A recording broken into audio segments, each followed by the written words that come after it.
السلام عليكم ورحمة الله تعالى وبركاته. أهلا بكم في مطبخ نسيلياكي. أحضر غذائي بنفسي. اخترت لكم اليوم خبز غير مكلف بمواد بسيطة. تبعوا معي الطريقة والمقادير. عندي كأس فرينة مملوء، هذه نيدور اللي كانت موجودة من قبل. طبعا هذا الفيديو راني نعاود فيه، درتهم عندهم بزاف أكثر من عامين، لهذا ممكن توجدوا في بعض الأحيان فرينة غير موجودة الآن. طبعا تقدروا تعوضوها انتم بأي فرينة تاع الخبز. طبعا راح نستعمل الفرينة الصفراء معها، وعندي ملعقة خميرة الخبز وملعقة سكر. طبعا السكر تقدروا تستغناو عليه، نحطها بهاد الخميرة تتفاعل بسرعة. نحط لها شوية ماء دافي. هذا الماء اللي يبقى كان الكأس مملوء. نفرغ الآن كأس ممسوح فرينة، نزيد أيضا ملعقة كبيرة فانيس الأرز، وملعقة كبيرة فانيس الذرة الصفراء، وملعقة ملح، ملعقة مملوءة كبيرة زيت المائدة. نفرغ الخميرة ونخلط ونلم بالماء دافي، نخلطو ونعجنو في نفس الوقت حتى تصبح العجينة طرية.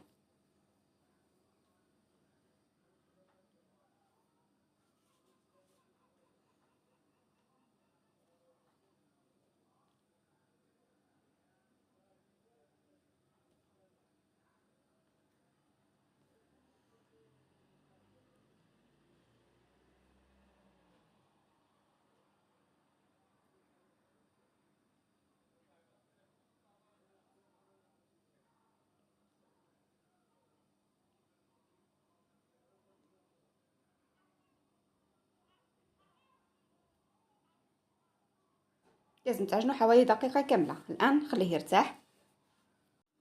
شوفي راني حضرت صينية فوقها ورقة طهي.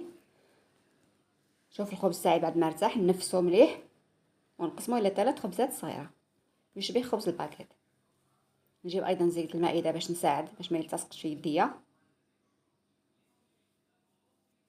ونشكل الخبز تاعي بهذه الطريقة هكذا.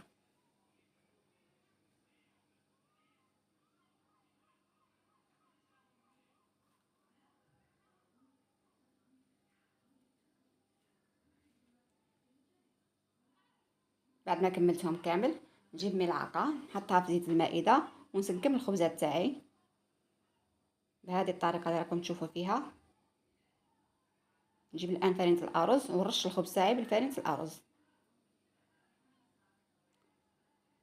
نغطيه ونخليه ينتفخ. الفرن راه شاعل. بعد ما نتفخ الخبز تاعي نحطه الآن داخل الفرن على درجة 180. شوفوا بعد ما طاب يشهي. نغطيوه بعد ما يوجد، غطيوه مباشرة وخليوه بعد ما يرطب نحطه لكم في طبق التقديم. شوفوا الآن الخبز تاعي يشهي. نتمنى تعجبكم الوصفة وشهية طيبة، وإلى لقاء آخر إن شاء الله.